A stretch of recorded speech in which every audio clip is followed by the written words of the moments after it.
Shalom saudara-saudari yang dikasihi Tuhan. Firman Tuhan pada saat ini berjudul Bersyukur dan bertobat menguatkan imanmu. Give thanks and repentance.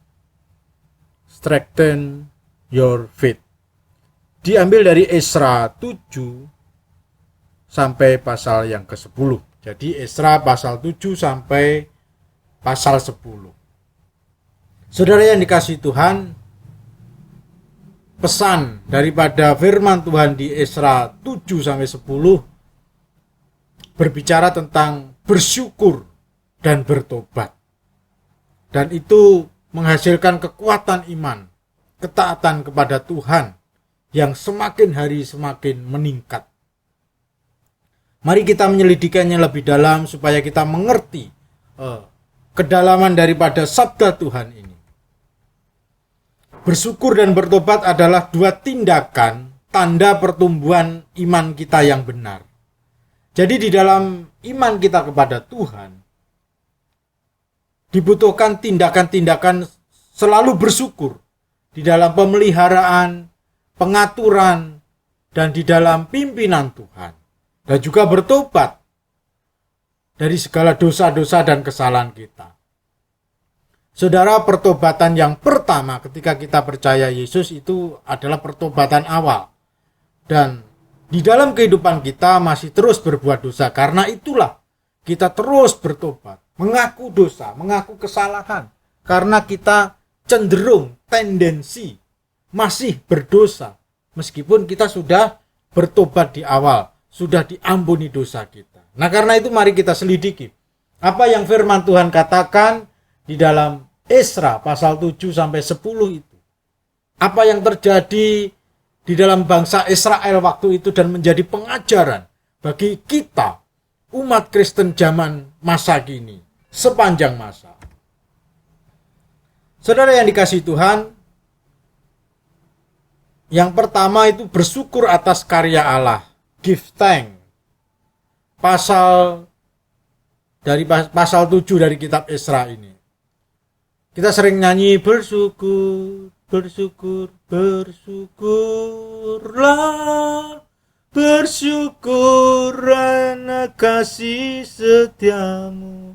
Atau kita menyanyi give thanks, na na na na na na na na na na. Atau pujian yang lain yang mengatakan bersyukur, bersyukurlah kepada Tuhan sebab Dia baik, dan seterusnya dan seterusnya. Memang kita harus mensyukuri setiap karya Allah di dalam kehidupan kita, karena karya Allah itu baik bagi kita. Nah, saudara yang dikasihi Tuhan, kisah di dalam kitab Esra ini kita diingatkan bahwa Allah sudah menubuatkan penghukuman Israel karena dosa mereka, dibuang selama 70 tahun, dan nanti setelah 70 tahun kembali lagi dibawa pulang oleh Tuhan ke Yerusalem. Itu sudah dinubuatkan di dalam kitab Nabi Yeremia 25 ayat 11 sampai 12. Nah, saudara, mari kita membacanya. Maka seluruh negeri ini akan menjadi reruntuhan dan ketandusan, dan bangsa-bangsa ini akan menjadi hamba kepada Raja Babel 70 tahun lamanya. Kemudian sesudah genap ke-70 tahun itu, demikianlah firman Tuhan, maka aku akan melakukan pembalasan kepada Raja Babel dan kepada bangsa itu karena kesalahan mereka, juga kepada negeri orang Kasdim, dengan membuatnya menjadi tempat-tempat yang tandus untuk selama-lamanya. Ini gambaran, maka seluruh negeri ini, yaitu Israel, akan menjadi reruntuhan dan ketandusan. Dan bangsa-bangsa ini, bangsa-bangsa Israel dan sekitarnya, akan menjadi hamba kepada Raja Babel 70 tahun lamanya. Nah, ini menggambarkan bahwa Allah akan memakai Raja Babel untuk menghukum Israel.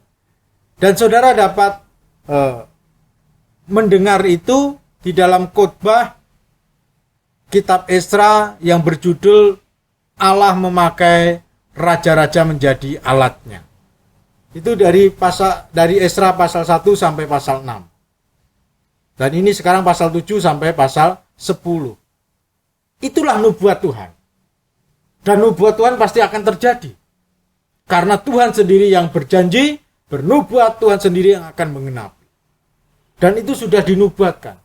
Pada Esra pasal yang pertama sampai yang ke-6, itu mereka sedang berbicara mengingat pembuangan ke Babel.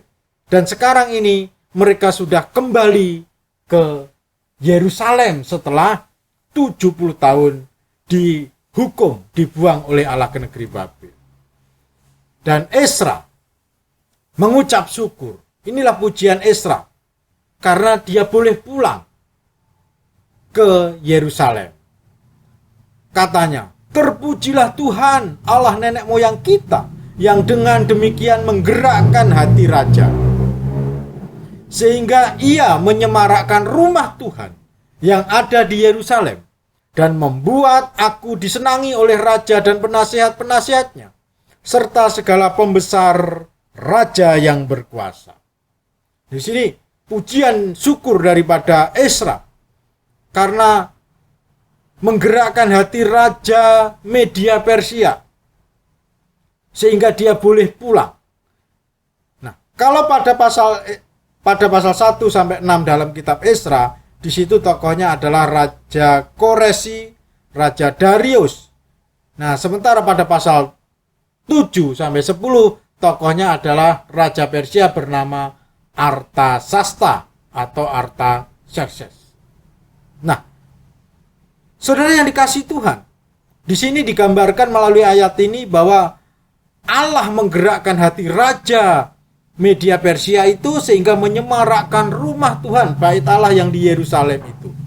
Dan membuat juga Esra disenangi oleh raja dan penasihat-penasihatnya serta segala pembesar raja yang berkuasa. Maka kata Esra, aku menguatkan hatiku karena tangan Tuhan Allahku melindungi aku. Dan aku menghimpunkan dari antara orang-orang Israel beberapa pemimpin untuk berangkat pulang bersama-sama aku. Saudara yang dikasihi Tuhan, inilah yang luar biasa. Tuhan begitu berdaulat. Bukan saja menggerakkan Raja Babel untuk menghukum, menggerakkan Raja Media Persia Koresi dan Darius untuk memulangkan mereka, dan menggerakkan Raja Artasasta, Raja Media Persia, untuk membangun kembali bait Allah yang ada di Yerusalem. Makanya Esra bersyukur kepada Tuhan atas peristiwa itu, atas kejadian itu.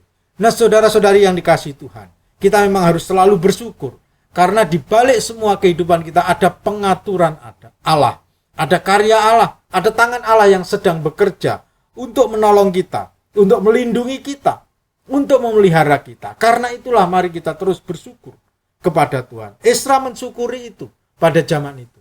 Walaupun 70 tahun sudah mereka menderita, dibuang ke negeri Babel, namun mereka boleh kembali. Tuhan menepati janjinya. Tuhan menggenapkan rencananya dengan memakai alatnya, yaitu Raja Artasasta atau Raja Artaxerxes, untuk memulangkan mereka, Esra dan rombongannya, ke negeri Israel, ke Yerusalem, dan untuk membangun kembali bait Allah. Jadi Raja Artasasta bukan saja mengizinkan mereka pulang, lebih lagi mereka juga mencukupi segala kebutuhan mereka untuk membangun kembali bait Allah. Antara lain emas, perak, gandum, uang, dan persembahan-persembahan korban-korban. Itu diberikan kepada Esra. Sehingga ketika Esra pulang tidak mencari dana untuk membangun itu, tapi sudah ada dana untuk membangun kembali bait Allah. Kalau Tuhan berkehendak, semuanya bisa. Kalau Tuhan mau, semuanya gampang. Nah, ini saudara yang dikasihi Tuhan, inilah karya Allah pada zaman itu. Dan Israel harus tahu, kita harus tahu. Makanya semua karya Allah itu perlu disyukuri. Mungkin kadang kita mendapat berkat Tuhan sedikit, tetap kita harus bersyukur. Yang banyak jangan lupa juga bersyukur. Karena Tuhan dengan hikmat-Nya dan kuasa-Nya memberkati dan memelihara hidup kita masing-masing. Untung kita tidak dihukum seperti bangsa Israel waktu itu. Yang karena menyembah berhala mereka dihukum dibuang ke negeri Babil selama 70 tahun. Karena itu saudara-saudari yang dikasihi Tuhan, marilah kita mensyukuri segala kehidupan kita. Memang ekonomi kita berbeda-beda, berkat kita berbeda-beda, sesuai takaran Tuhan. Marilah kita mensyukuri segala yang ada ini, yang sudah kita terima, kita nikmati. Dan nanti, jikalau kurang, kita berusaha lagi dengan pertolongan bimbingan Tuhan untuk mencukupi kebutuhan kita. Nah, saudara yang dikasihi Tuhan, bersyukur akan membuat hidup kita lebih ringan. Lebih bisa kita terus berserah kepada Dia. Bersyukur akan karya Allah di dalam kehidupan kita membuat kita semakin mengagungkan Dia, memuji Tuhan, memuji Dia. Dan membuat hati kita lebih pasrah dan berserah di dalam pemeliharaan dan pengaturannya. Perlindungan dan kekuasaannya. Disinilah pentingnya kita bersyukur selalu di hadapan Tuhan. Nah, saudara yang dikasihi Tuhan, perlu catatan ini saya jelaskan bahwa dalam perjanjian lama, bait Allah itu penting. Tapi dalam perjanjian baru, gedung bait Allah atau gereja itu tidaklah penting. Yang terpenting adalah tubuh kita yang suci. Itulah bait Allah. Jadi maksudnya begini, memang gedung gereja kita butuhkan dan segala peralatannya kita butuhkan selama kita ada di dunia untuk ibadah. Namun apakah itu membedakan Kristen yang satu dengan yang lainnya? Apakah Kristen di desa yang gedungnya sederhana dengan Kristen yang di kota yang megah dan mewah bangunannya? Apakah itu ada bedanya di mata Tuhan? Gedung itu? Tentu tidak. Tuhan lebih menilai kepada kehidupan kita, perbuatan kita, ketaatan kita. Karena di zaman perjanjian baru tidak punya gedung. Orang-orang Kristen 300 tahun pertama tidak punya gedung gereja. Mereka ibadah di kuburan-kuburan yang berbentuk gua, namanya katakombe atau katakom. Mereka sembunyi di situ, kalau ketahuan mereka ditangkap pemerintah Romawi, dipenjara bahkan dibunuh. Dan itu tidak masalah. Kekristenan awal seperti itu 300 tahun pertama. Artinya apa? Ya artinya Tuhan tidak melihat gedungnya. Apakah kalau mahal, megah, mewah Tuhan kagum? Tidak. Bait Allah Salomo saja yang dilapisi emas dibiarkan hancur. Bait Allah yang pertama dihancurkan oleh Raja Babil bernama Nebukadnezar itu. Lalu nanti bait Allah yang dibangun oleh Esra dan Nehemia pada zaman itu, bait Allah yang kedua juga akan dihancurkan oleh Kekaisaran Romawi yang nanti mengalahkan Media Persia. Lalu bait Allah itu dibangun lagi oleh Herodes pada zaman Romawi. Tetapi pada tahun 70 Masehi, bait Allah itu dihancurkan. Dan tidak bisa dibangun lagi sampai sekarang. Artinya apa? Ya, Tuhan tidak peduli dengan gedung. Kamu terserah ibadah di mana. Yang penting hatimu, kesungguhan jiwamu. Nah, itulah yang di perjanjian baru. Ketaatanmu itu yang penting. Itu perjanjian baru seperti itu. Makanya di perjanjian baru saudara tidak menemukan gereja, menemukan rumah untuk ibadah, iya. Nah, di sini makanya pembinaan yang terutama bukan pada gedung, tetapi pada jiwa-jiwa, pribadi-pribadi, orang-orang. Prinsip bersyukur juga diajarkan dalam perjanjian baru. Rasul Paulus menuliskan di dalam surat Efesus kepada jemaat Efesus dan jemaat Kristen perjanjian baru. Bersyukurlah senantiasa, give thanks always. Ucapkanlah syukur senantiasa atas segala sesuatu dalam nama Tuhan kita Yesus Kristus kepada Allah dan Bapa kita. Saudara yang dikasihi Tuhan, kita mungkin sering menyanyi bersyukur, bersyukur, bersyukurlah, atau pujian yang lainnya, give thanks, Give thanks. Na na na na na na na na na na na na na na na na na na dan seterusnya. Bersyukurlah kepada Tuhan sebab Dia baik, bahwasanya untuk selamanya kasih setianya. Saudara yang dikasihi Tuhan, dengan mensyukuri apa yang telah Tuhan limpahkan kepada kita, berkat-berkatnya itu, baik berkat jasmani terlebih berkat rohani, akan membuat hidup kita semakin ringan, semakin penuh penyerahan kepada Tuhan, karena kita mensyukuri apa yang Dia berikan. Hati kita menjadi lapang akan setiap rencana dan pengaturan Tuhan dalam kehidupan kita. Makanya kita diajar bersyukur selalu. Memang berkat kita berbeda-beda tiap orang menurut takaran yang Tuhan berikan. Namun kita dapat mensyukurinya apa yang sudah kita terima. Jikalau itu masih kurang, tentu kita boleh berusaha untuk mencari jalan lain, cara lain untuk menambahkan income kehidupan kita bagi kecukupan masing-masing. Saudara yang dikasihi Tuhan, tahun 2024 ini saya sendiri juga mengalami bagaimana berkat-berkat itu semakin mengecil. Tetapi kita tetap harus bersyukur kepada Tuhan. Banyak kebutuhan-kebutuhan, namun berkatnya tidak seperti tahun 2023. Tapi kita harus bersyukur, banyak hal yang dapat kita syukuri daripada Tuhan. Tentu semuanya itu di dalam pengendalian, pemeliharaan, dan di dalam pengaturan Tuhan yang baik dalam kehidupan kita. Makanya kita patut bersyukur. Bersyukur selalu atas apa yang telah Tuhan kerjakan dalam kehidupan kita masing-masing. Beriman kepada Tuhan adalah berserah pada pengaturannya yang baik itu. Jadi ketika kita beriman itu berserah kepada pengaturannya, apa yang Tuhan atur dalam kehidupan kita. Bukan berarti kita tidak melakukan sesuatu, di situ kita berusaha dan kita serahkan kepada Tuhan, biarlah Tuhan pimpin dan Tuhan tolong, sehingga kita dapat menikmati kecukupan di dalam kehidupan kita. Nah, disitulah kita bersyukur. Kita patut mensyukuri berkat-berkat jasmaniah yang kita terima, terlebih berkat rohaniah, yang itu setiap orang Kristen sama.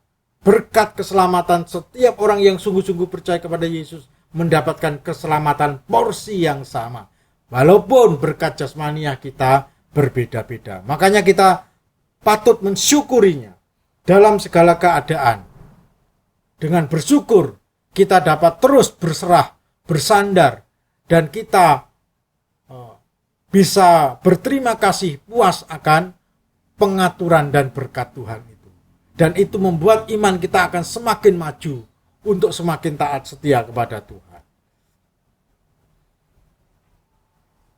Saudara yang dikasihi Tuhan, Rasul Paulus itu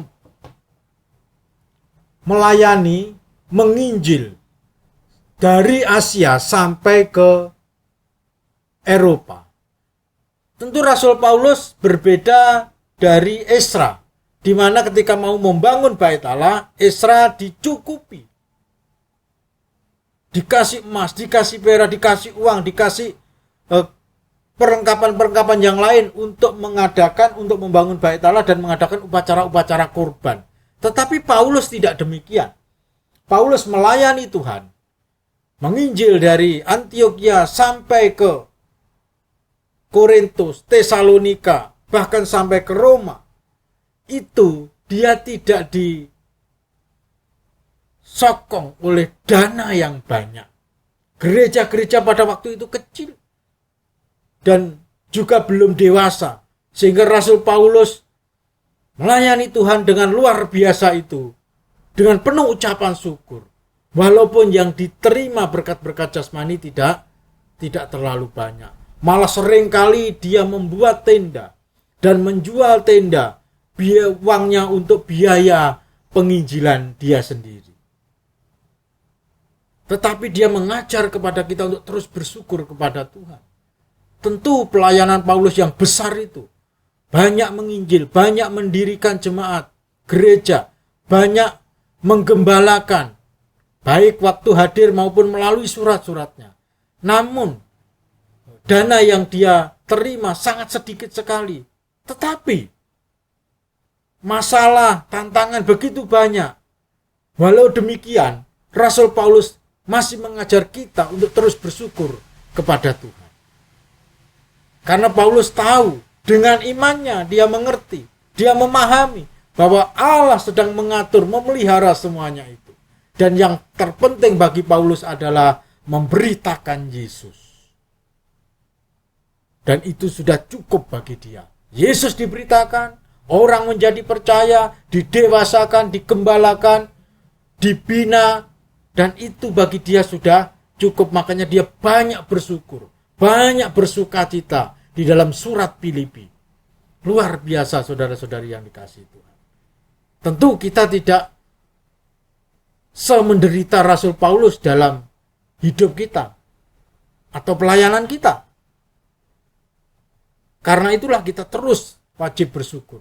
Jika Rasul Paulus saja bisa bersyukur di tengah segala banyak penderitaan dan kekurangan biaya dalam pelayanan, dia mengajak kita untuk terus bersyukur senantiasa di dalam Tuhan.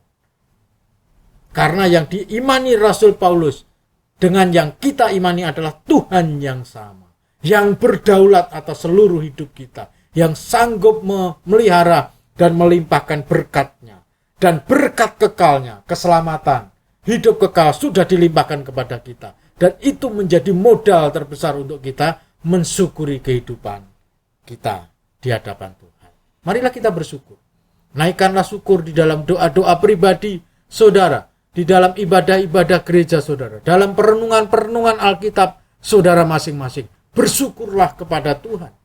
Bukan saja di gereja waktu saudara nyanyi mengikuti ibadah, tetapi terlebih di dalam kehidupan kita masing-masing. Dengan demikian iman kita akan bertumbuh. Dengan demikian kita akan menjadi semakin dekat dengan Tuhan.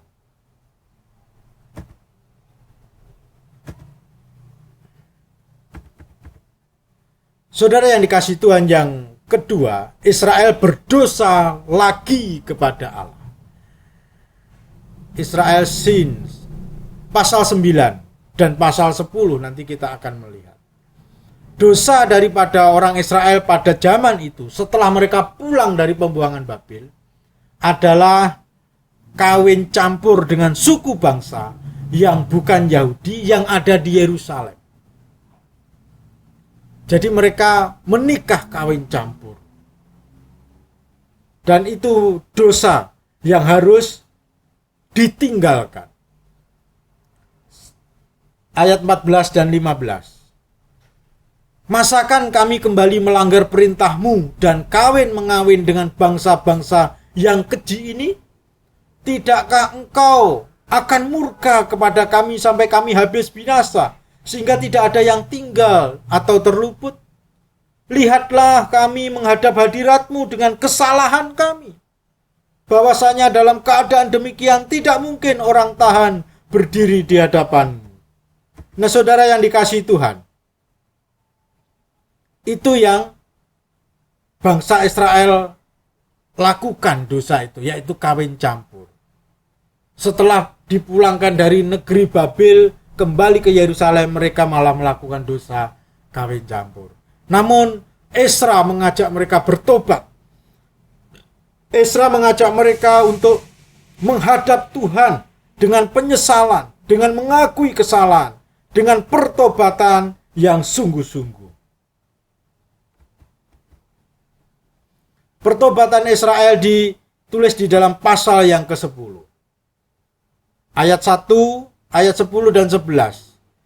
Begini dituliskan, tetapi sekarang mengakulah di hadapan Tuhan, Allah nenek moyangmu, dan lakukanlah apa yang berkenan kepadanya, dan pisahkanlah dirimu dari penduduk negeri dan perempuan-perempuan asing itu. Nah saudara yang dikasihi Tuhan, Esra mengajak orang Israel yang kawin campur dengan orang-orang non-Yahudi, orang-orang kafir, orang-orang yang belum seiman untuk bertobat kepada Tuhan. Dan pertobatan mereka adalah memisahkan diri, mengusir, dan bercerai dengan wanita-wanita dari bangsa-bangsa lain itu. Nah, saudara yang dikasihi Tuhan, itu bukan menjadi prinsip yang umum. Saya akan menjelaskan. Pertobatan Israel dibuktikan dengan memisahkan atau mengusir wanita-wanita dari bangsa-bangsa lain yang mereka nikahi. Ini adalah kasus khusus di Israel, di perjanjian lama pada waktu itu. Prinsipnya dalam perjanjian lama dan perjanjian baru adalah memang harus mencari pasangan yang seiman. Itu prinsip seiman. Satu iman, satu kepercayaan, satu Tuhan. Nah, namun di perjanjian baru, kisah di jemaat Korintus, itu ketika yang pasangan ini yang dua-duanya tidak seiman, lalu ketika mereka dari salah satu ada yang percaya kepada Tuhan, yang satunya belum, diperintahkan tidak untuk bercerai, melainkan untuk tetap setia kepada pasangannya itu di dalam Korintus. Jadi perjanjian baru mengajarkan tidak boleh menceraikan pasangannya yang belum percaya Yesus itu. 1 Korintus 7 ayat 12-13. Jadi tetap setia kepada mereka. Intinya perjanjian baru tidak menghendaki perceraian. Perjanjian lama pada kasus-kasus tertentu masih ada perceraian itu. Jadi yang itu tidak bisa dijadikan prinsip untuk kita pakai di zaman sekarang. Karena itu kasus khusus di zaman Isra. Nah, saudara yang dikasihi Tuhan,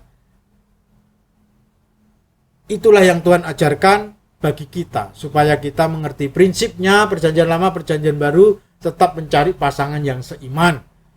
Seiman, yang kuat imannya kepada Tuhan Yesus, yang mau setia, yang mau sungguh-sungguh, bukan sekedar Kristen.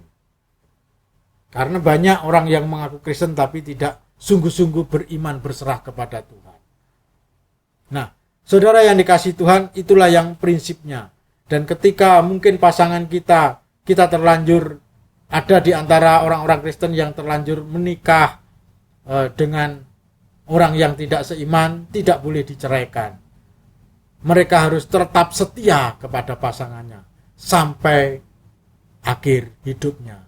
Semoga juga Tuhan bisa memanggil mereka untuk menjadi percaya melalui kesaksian hidup tingkah laku dari pasangannya yang sudah percaya itu. Sehingga dua-duanya bisa percaya kepada Tuhan, beriman sungguh-sungguh kepada Tuhan, dan mendapatkan keselamatan. Saudara yang dikasihi Tuhan, prinsip bertobat ini juga diajarkan oleh Yohanes Pembaptis. Yohanes Pembaptis adalah orang di perjanjian baru yang mendahului Yesus. Dia yang memberitakan tentang Mesias, mendahului Yesus sebelum Yesus pelayanan.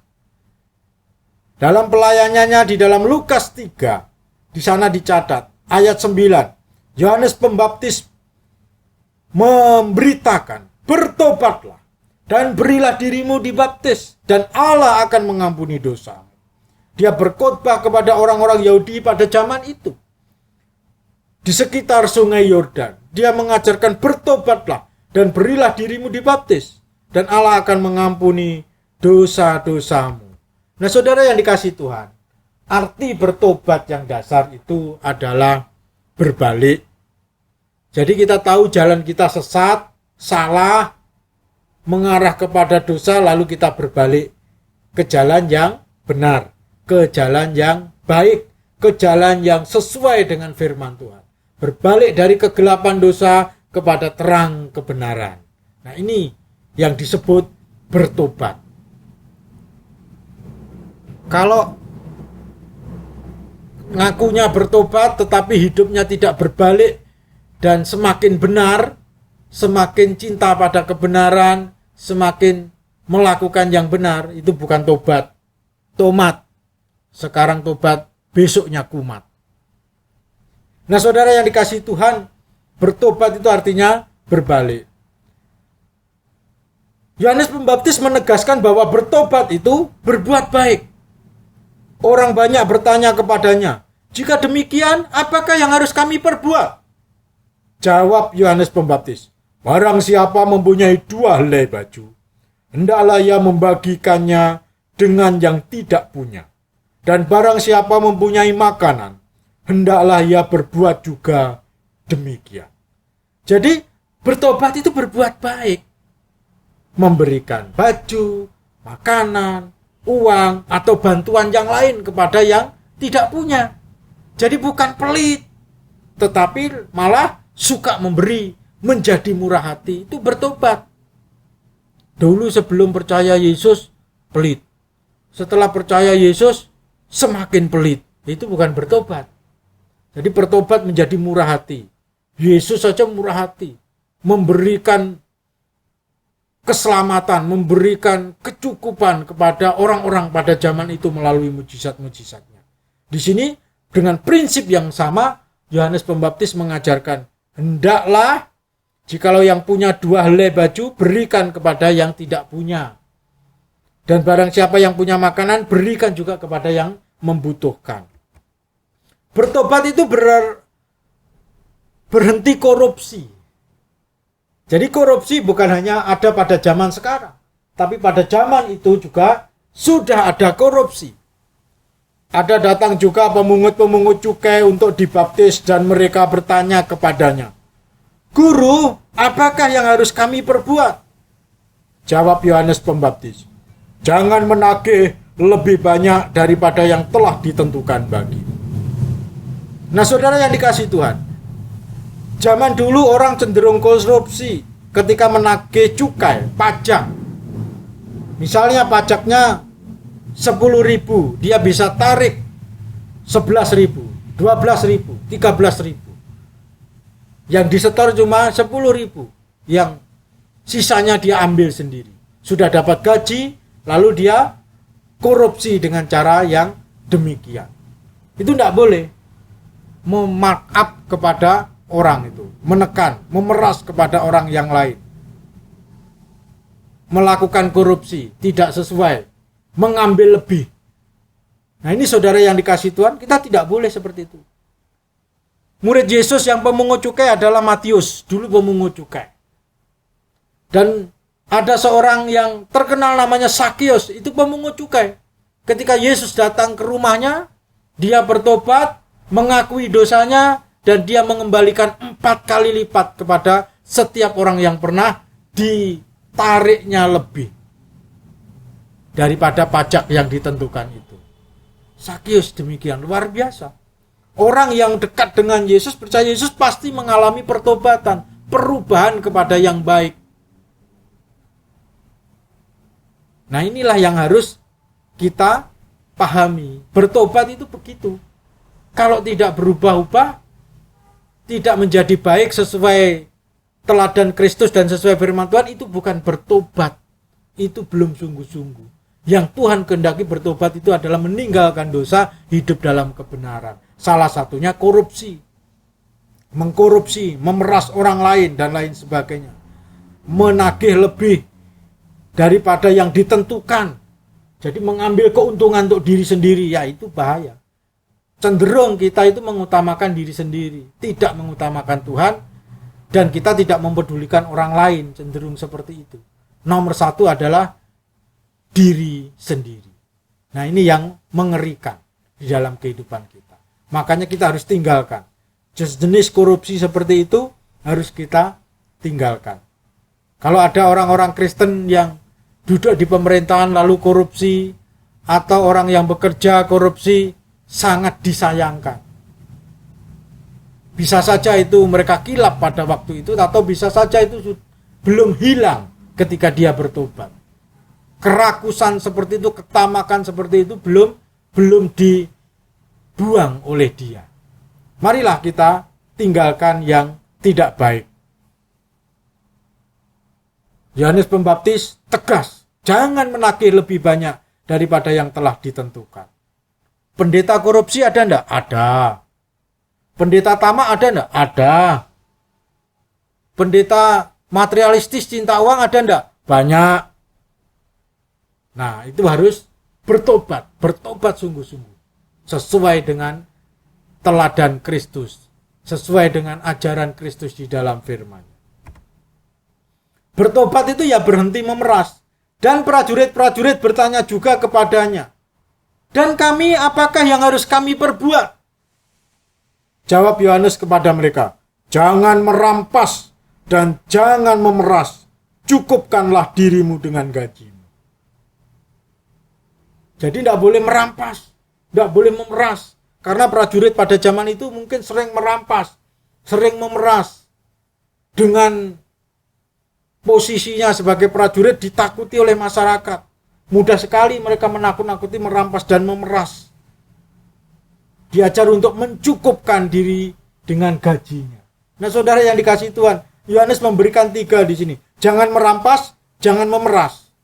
Merampas itu memaksa milik orang lain. Memeras itu tidak memaksa, tetapi lebih kepada menekan orang untuk memberikan sesuatu yang dia inginkan. Ada sedikit perbedaan merampas dan memeras. Lalu yang ketiga diajarkan untuk cukupkanlah dirimu dengan gajimu. Nah, seringkali kita tidak cukup, merasa cukup dengan gaji kita.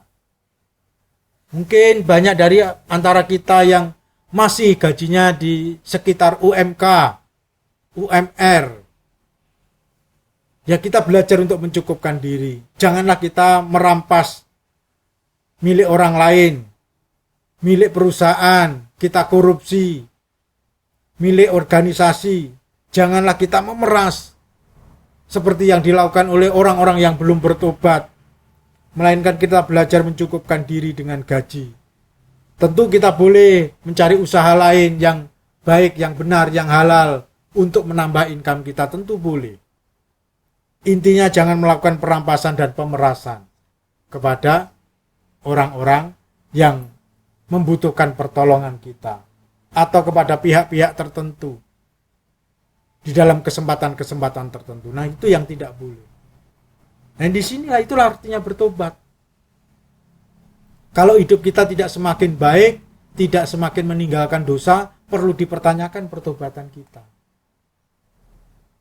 Kalau Yohanes Pembaptis tegas, bertobat itu tegas. Dia berikan contoh-contohnya kepada tiap orang yang bertanya kepada dia. Jadi kesimpulannya, dengan selalu mensyukuri segala berkat Tuhan, kita akan penuh sukacita dalam mengiring dan mentaati Tuhan. Dengan selalu bertobat akan dosa-dosa kita, maka kita akan menjadi semakin suci. Itulah pertumbuhan iman yang Tuhan kehendaki. Saudara, kita perlu mengaku dosa di dalam ibadah-ibadah kita, di dalam doa-doa kita, karena kita tidak sadar. Dosa itu selalu melekat dan kita cenderung berdosa di dalam kehidupan kita. Entah sadar atau tidak sadar. Bisa saja dosa itu belum kita lakukan, tapi ada dalam pikiran kita. Kita misalnya tidak suka firman Tuhan, itu berdosa. Menggerutu kepada Tuhan, berdosa. Kita tidak mencintai Tuhan, itu berdosa. Dan lain sebagainya. Karena itulah kita perlu bertobat setiap saat. Di dalam doa-doa kita, perenungan-perenungan firman Tuhan kita, pribadi kita memohon ampun. Karena seringkali pikiran kita, hati kita, bahkan juga tindakan kita melakukan dosa. Baik yang kita sadari atau yang tidak kita sadari. Karena itulah kita selalu bersyukur. Mengucapkan syukur di dalam kehidupan kita kepada Tuhan atas apa yang telah Tuhan berikan kepada kita. Dan kita juga selalu mengaku dosa kita. Karena sadar atau tidak sadar, kecenderungan kita berdosa. Banyak dosa yang tidak disadari. Mungkin kita merasa bahwa semuanya ini adalah berkat Tuhan. Ya, memang itu betul. Tetapi terus akhirnya kita menjadi materialistis. Lebih cinta berkatnya daripada Tuhannya. Nah, itu ada nas lain yang akan membahas bagian itu. Nah, ini juga dosa. Kita tidak sadar terikat. semakin banyak diberkati, semakin kita terikat dengan berkat itu, melupakan sumber berkatnya. Ini yang banyak tidak sadar. Orang-orang Kristen di barat juga begitu. Meninggalkan Tuhan bukan karena tidak diberkati, justru berkat Tuhan melimpah. Seperti Salomo. Berkat Tuhan yang melimpah membuat dia merasa diperkenan Tuhan terus, akhirnya melenceng hidupnya, meninggalkan Tuhan. Ada pikiran yang salah di dalam antara orang-orang Kristen. Misalnya, kalau saya mendapat berkat banyak, materi banyak, berarti Tuhan berkenan kepada saya. Hidup saya berkenan kepada Tuhan. Akibatnya, berpikirnya begitu. Jadi kalau dapat banyak, berarti Tuhan semakin banyak berkenan kepada kita. Dapat berkat banyak, semakin banyak berkenan kepada kita. Semakin miskin, semakin Tuhan tidak berkenan. Nah, ini ukuran yang salah. Banyak orang yang sudah diberkati banyak, akhirnya malah melupakan Tuhan, meninggalkan Tuhan. Sebaliknya, mereka yang diberkati sedikit, malah setia kepada Tuhan. Saudara silakan bandingkan, itu di dalam Alkitab. Ada dua tokoh besar, Salomo di Perjanjian Lama dan Paulus di Perjanjian Baru. Saudara bandingkan, bagaimana kehidupan jasmaniah mereka, bagaimana iman mereka, bagaimana kerohanian mereka. Makanya kita harus selalu ingat dan bertobat akan segala dosa dan kesalahan kita. Amin. Silakan subscribe, like, share, dan komen. Tuhan Yesus memberkati kita semua.